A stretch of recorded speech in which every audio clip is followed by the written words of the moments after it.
Once upon a time, there was a small but busy harbour that was run by several engines. These engines were very different from what engines usually look like. They were made of wood, had box-like shapes, and had metal plates covering their wheels. They were known as tram engines. One of these engines was called Toby. He was among the younger engines at the harbour, but had grown popular with the crews and workers. He had a big heart, was kind to everyone, and kept the trucks in order. He was a joy to be around. Unfortunately, there was another tram engine that could be seen as quite the opposite. His name was Roger. He was much older than Toby, yet somehow far less mature. Always rude and impatient, showed very little respect to anyone. Furthermore, he had a very large ego, always bragging about his apparent strength, and that no one was as reliable as him. Just how an engine with such an attitude came to be, no one will ever know. One day, Toby had returned from the quay after leaving some vans near a ship to be loaded. He was looking forward to a peaceful rest in a shed, only to groan in dismay as he could hear the familiar, angry shouting of Roger. It would seem he was becoming rather heated with someone. That someone, as Toby found out, was a very peculiar-looking coach. She had brown paintwork, and had two balconies at both ends.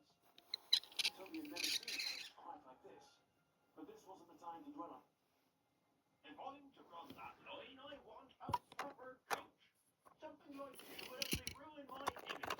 Paul left you to a silver line when you're such a grubby, selfish brat heading the train. Selfish? Is wanting to be the best and a hard worker selfish?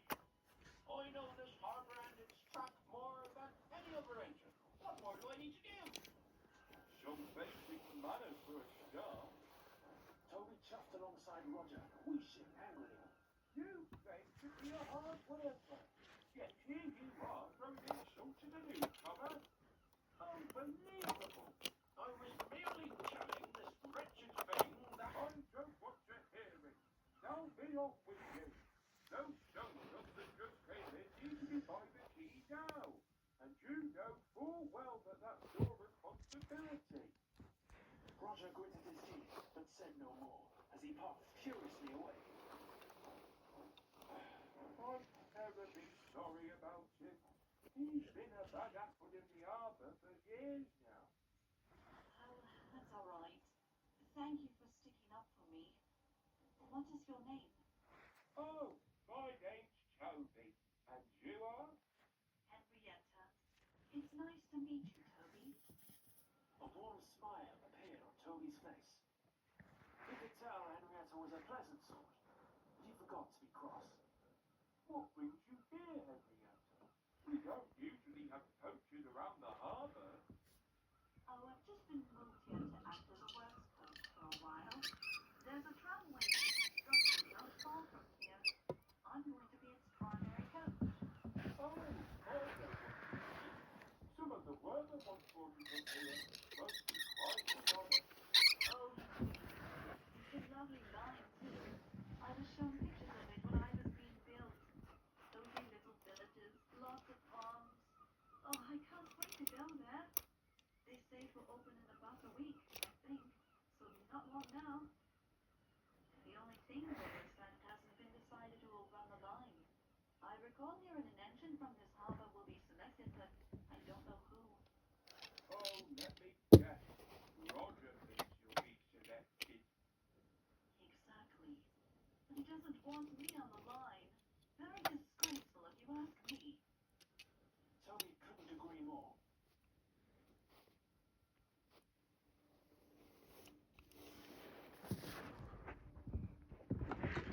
Roger's behavior got worse. Every chance he got, he would drag on and on about how he was the only one working to run the tramway. The other tram engines ignored him, of course. They always did. Roger didn't seem to notice. Perhaps if he had a better attitude, it wasn't so careless. That tramway might have been his. On one very fateful day, The harbour master was called to inspect one of the cranes. She seemed to have some mechanical issues. She could still be operated and do the work required, but all the same, certain precautions would have to be put in place. The harbour master addressed the engines. And the rest of the crane will be repaired within the next few days. Until then, unless you're required to do so, keep a good distance from her, just in case. The engines understood the dangers and listened carefully, all except Roger. Toby looked over to him as the harbour master left. Were you paying attention, Roger? Keep a distance from that crane. Yeah, I know what I'm doing. With that grumpy response given, Roger hurried away.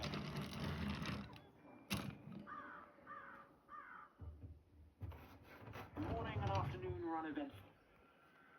It was when evening approached that trouble arose. A ship came into port, and among its cargo was a large heavy crate. The crane set to work, lifting the crate from the ship and slowly turned around to lower it onto the quay. Then it happened. The crane jolted and stuttered. It struggled to gain control.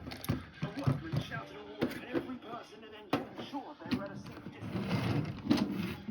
Suddenly, round a corner, following some engine works, approaching the line heading on the crane. He paid no attention to the danger above. Roger, what are you doing? Get out of there! What are you on about?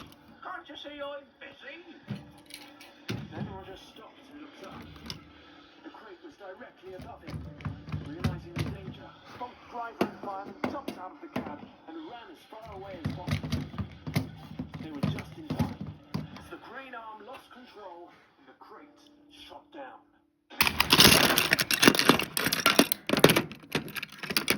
An awful sound echoed across the harbour, and once it faded, nothing but silence.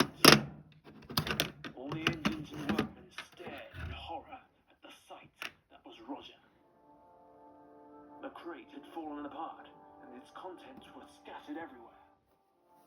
But as for Roger himself, his roof bent downwards, the wood on his side splintered, and the entire inside of his body was crushed. It took several hours to clear up the mess, and by night time, Roger was pushed into the shed. The harbour master stared at the wrecked engine. Could he be repaired, sir?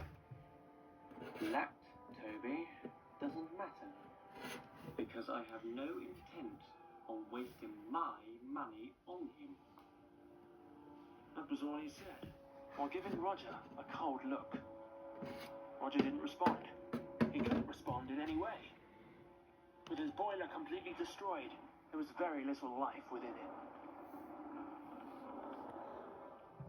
A few more days passed. Roger was left at the back of an old goods shed.